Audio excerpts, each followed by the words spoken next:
नमस्कार, बहुत बहुत स्वागत है आपका। आप देख रहे हैं भास्करापा मिस्ट्री दर्पण और मैं हूं आपके साथ भास्करानंद डोभाल। दोस्तों, हमारी कलाई में जो ये रेखाएं बनती हैं ना, जो भी कलाई की रेखाएं होती हैं, इनको कंकण या मणिबंध रेखाएं कहते हैं। और ज़्यादातर मामले में संख्या में ये जो है 4 होती हैं। आपने देखे होंगे ज़्यादातर हाथों में, अच्छे हाथों में जो है 4 रेखाएं होती हैं, लेकिन कुछ हाथों में 5 रेखाएं भी होती हैं। और जिस व्यक्ति के हाथ में जो है 5 रेखा होती है, इसको अच्छा नहीं माना जाता है, ये गलत फल देती है। आज हम इसी के ऊपर बात करेंगे और मैं आपको याद दिलाना चाहता हूं, हमने इससे पहले जो वीडियो बनाई है, क्या कहता है आपका मणिबंध पार्ट 1, वो हम बना चुके हैं। कुछ चर्चा हम उसमें कर चुके हैं। जो व्यक्ति ये वीडियोज देख रहे होंगे मणिबंध के बारे में, कंकण की रेखाओं के बारे में, और उन्होंने हमारा पहला वीडियो नहीं देखा, तो क्या कहता है आपका मणिबंध पार्ट 1 जो है, उस वीडियो में चले जाइएगा, हमारे चैनल को सब्सक्राइब कर लीजिएगा और उस वीडियो को देखकर फिर इस वीडियो का भी महत्व आपको समझ में आ जाएगा और आप मणिबंध रेखाओं का फलादेश किस प्रकार से निकालते हैं, ये निकालना आपको आ जाएगा। देखिएगा, जो हमारी ये कलाई है ना, इस वाले क्षेत्र को हम कलाई कहते हैं, मणिबंध कहते हैं। इन 4 रेखाओं में से पहली रेखा आपकी हाथ में होती है। इसके बारे में मैंने बता दिया कि ये साफ सुथरी होती है, कैसी होती है, क्या प्रभाव देता है। लेकिन ये जो रेखा है, ये आपकी स्वास्थ्य रेखा कहलाती है। ये जो रेखा होती है पहली, सबसे प्रथम रेखा, ये व्यक्ति के स्वास्थ्य के बारे में, आरोग्य के बारे में, तंदुरुस्ती के बारे में बताती है। और हमारी हथेली में जो दूसरी रेखा होती है, आपने देखी होगी, हथेली में जो है 2 रेखाएं होती हैं। ये दूसरी रेखा जो है संपत्ति रेखा, धन रेखा, ये रेखा भाग्य रेखा से संबंध रखती है। इस प्रकार से आप लोगों की भाग्य रेखा जाती है ना, जो कहीं ना कहीं जो है, कहाँ पे, शनि के पर्वत पे जाती है, इसे भाग्य रेखा कहते हैं। और ये रेखा जो है, इस भाग्य रेखा से संबंध रखती है। और जो ये प्रथम रेखा है, ये वाली रेखा, ये रेखा हमारी बुद्ध की रेखा, किसी की जाती है ना बुद्ध की ऐसी रेखा, जिसको हम व्यापार की रेखा कहते हैं, इससे संबंध रखती है।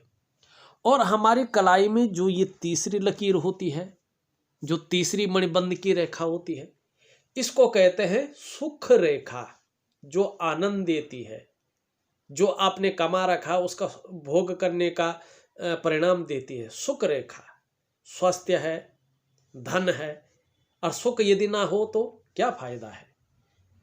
ये रेखा, तीसरी रेखा, जातक को स्वास्थ्य, धन और ऐश्वर्य भोगने का सुख प्रदान करती है और इसे ही इसलिए जो है सुख रेखा कहते हैं। ये 3 रेखाएं साधारणतया ज़्यादातर जातकों की हथेली में दिखाई पड़ती है।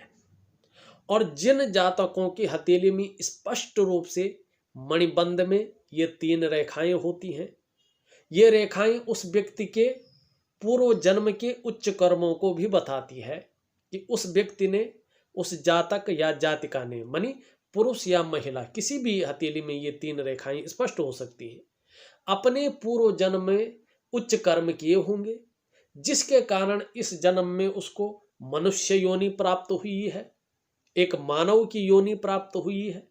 और कहीं ना कहीं जीवन में ये अपना परिणाम देंगे, अच्छी विद्या और अच्छी धन के रूप में। और विद्या का मतलब केवल स्कूली या कॉलेज की शिक्षा नहीं, विद्या का मतलब होता है किसी भी क्षेत्र में व्यक्ति को अच्छा खासा नॉलेज होना, चाहे वो अपना प्रोफेशन हो, चाहे वो अपना बिजनेस हो, चाहे वो कोई करियर हो, या व्यक्ति कोई जो है खोज करता हो, तो ये अच्छी शिक्षा और अच्छा धन दिलाती है। धन भी ऐसे व्यक्ति को जो है संतुष्टप्रद धन ऐसे व्यक्ति को मिलता है, अगर स्पष्ट हो, मणिबंध दोषयुक्त ना हो। अगर मणिबंध दोषयुक्त होता है तो ये व्यक्ति के वर्तमान जीवन को इंगित करता है कि कहीं ना कहीं संघर्ष है, कहीं ना कहीं दुविधा है मन में, और कहीं ना कहीं कोई ना कोई चिंता जीवन में बनी रहेगी, इस बात की ओर ये संकेत करता है। बहुत ही कम लोगों की हथेली में आपने देखी होगी कि चौथी रेखा भी होती है, स्पष्ट रूप से हथेली में 1, 2, 3 और 4 चौथी रेखा। अगर ये चौथी रेखा भी दिखाई पड़ती है तो इसको कहते हैं सम्राट रेखा, यानी राजमुद्रिका उस व्यक्ति के पास होती है। उसके पास अधिकार होता है, जिधर जिधर वो मुड़े, जिधर जिधर आंख उठाए वो काम होकर रहेंगे। ऐसे लोग बड़ी बड़ी पदवी पर रहते हैं, बहुत उन्नत शिखरों पर रहते हैं। उनका कहना सबका कहना होता है, उनका कहना सबका कहना रहता है, उनका करना सबका करना होता है। उनका सब कुछ अपना समझकर बाकी सब लोग भी उनका अनुसरण करने बैठ जाते हैं, अनुकरण करने बैठ जाते हैं। लेकिन आपकी हथेली में अगर किसी तरह से जो है, देखो मोड़ना नहीं है, हाथ मोड़ के तो बहुत सारी रेखाएं दिखाई, सीधा जैसे ये हाथ रखा है सीधा रखा, ऐसे में पांचवी रेखा भी दिखाई पड़े, जो ये पांचवी रेखा, अगर पांचवी रेखा भी व्यक्ति की हथेली में दिखाई पड़े तो इसे ठीक नहीं माना जाता है। ये सब कुछ होने पर भी इनको दरिद्र रेखा कहते हैं। इसको आपके पास जो है स्वास्थ्य है, आपके पास धन है, आपके पास सुख है, आपके पास सम्राट योग है, लेकिन पांचवी रेखा भी है, तो इन सब को होने के बावजूद भी वो व्यक्ति दरिद्र है। स्वास्थ्य बहुत अच्छा रेखा है, स्वास्थ्य की, धन और संपत्ति की बहुत सुंदर रेखा है, अपार धन दिलाने वाली, संपत्ति दिलाने वाली रेखा है, सुख बेहद हासा सुख दिलाने वाली रेखा है। लेकिन ये रेखा आ गई तो इन सब चीज होने के बाद भी दरिद्र है। अब किसी की जो है ये जो मणिबंध की रेखाएं हैं, ये तो करतल है। अब पीछे की ओर दिखाई पड़े कर पृष्ठ, अब यहाँ पे तो हाथ पलटने का है नहीं मेरे पास फोटो, लेकिन आप समझ लो इसका विपरीत जो जहाँ कर पृष्ठ होता है जो उसकी ओर नजर आए तो सम्राट योग है, राजयोग है, दिव्य योग है, भव्य योग है। चाहे इसमें 4 रेखाएं नहीं बननी, कोई बात नहीं, इसमें 2 बन रही हैं, 3 बन रही हैं, लेकिन पीछे भी बन रही हैं, बहुत कम दिखाई पड़ती हैं। ये रेखाएं ज्यादातर जो है करतल की ओर ही दिखाई पड़ती हैं, कर पृष्ठ की ओर नहीं। करतल ये भाग है, किंतु बात पित्त के कारण, बुढ़ापे के कारण, आयु ढलने के कारण, एकदम सुकड़ा हो हाथ उसके कारण, या निरंतर औषधि सेवन करने के कारण, दवाई सेवन करने के कारण, वातावरण के कारण, एकदम परिस्थितियां बदल गई हों उसके कारण अगर कर पृष्ठ में ये रेखाएं दिखाई पड़े तो ये सहायक रेखाएं नहीं, ऐसा किसी परिस्थिति के कारण हुआ है वो रेखाएं वो दिखाती है।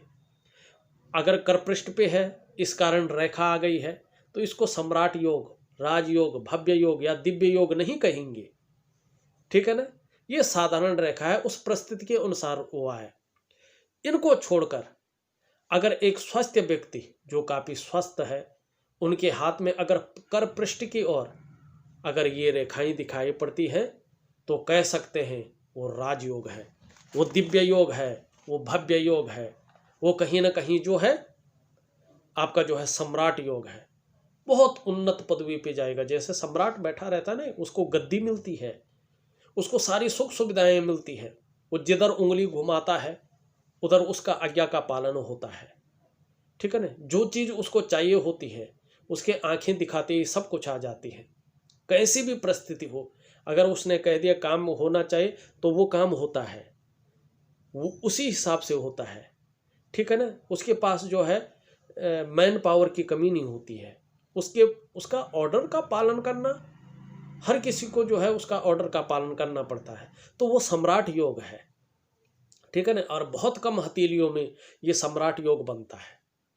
अगर किसी व्यक्ति की हथेली में, वो व्यक्ति जो है कॉलेज में पढ़ रहा हो या स्कूल पढ़ रहा हो और सम्राट योग बन रहा है, 4 रेखाएं स्पष्ट रूप से उभरनी बैठ रही है, तो निश्चित मानिएगा आप अपनी चीज़ों पे फोकस करना शुरू कर लीजिएगा, अपने में एकाग्रता करना शुरू कर लीजिएगा। निश्चित ही जो है आप उस भव्य, उस दिव्य स्थान पे पहुंचेंगे, उस पद की प्राप्ति करेंगे जो आपके अंदर जो है फील हो रहा है कि मैंने वहां तक पहुंचना है, उस स्तर तक पहुंचना है। जरूर पहुंचेंगे, लेकिन बिना कर्म के नहीं।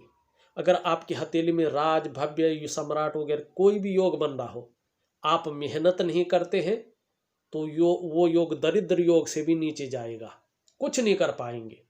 हथेली केवल बताती है कि आपके जीवन में ये योग बन रहा है, आप एकाग्रचित्त हो जाइएगा, अपनी मेहनत को बढ़ा दीजिएगा, फोकस रखिएगा अपने कामों में, और दृढ़ता पूर्वक चाहे कितनी भी विषम परिस्थिति आए उसको जो है झेलने की क्षमता रख लीजिएगा, और हमेशा जो है पॉजिटिव सोच रख लीजिएगा। निश्चित ही अनुशासन से रहिएगा, जीवन में जो है कुछ करने की सोच लीजिएगा, आप पहुंचेंगे वहां।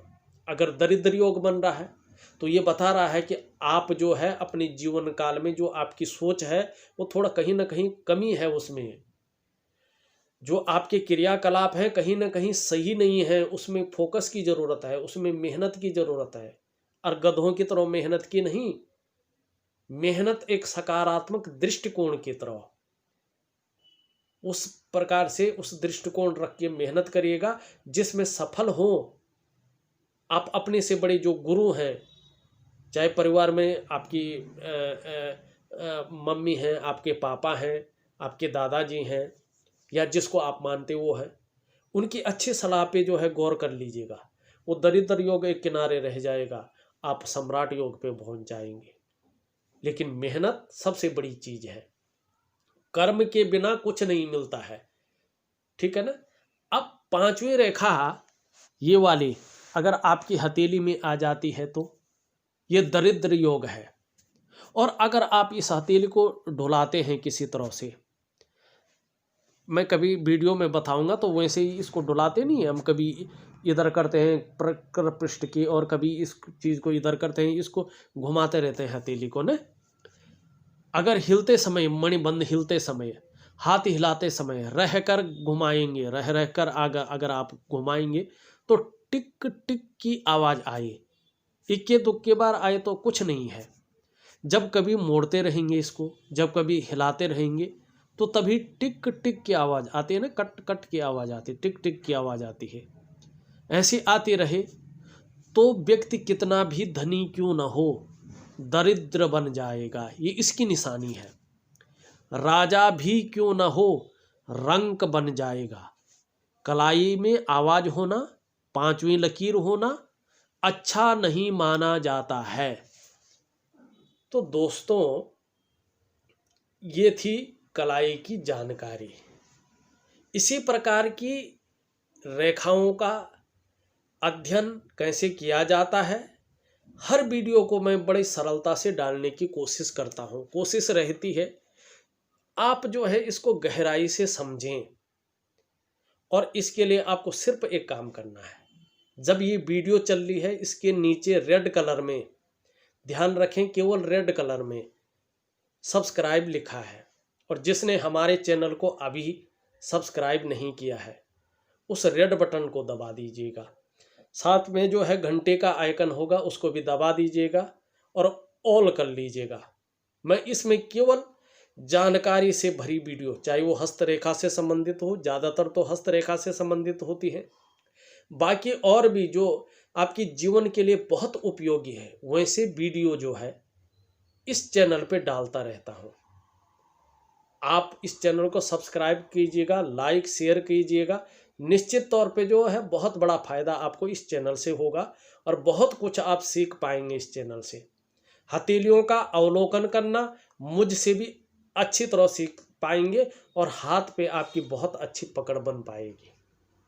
उम्मीद करता हूँ आप लोगों को जो है श्रेष्ठतम ज्ञान की प्राप्ति हो, जीवन में सुख की प्राप्ति हो, ऐश्वर्य की प्राप्ति हो, और साथ में भगवान की कृपा आपके ऊपर हमेशा बनी रहे।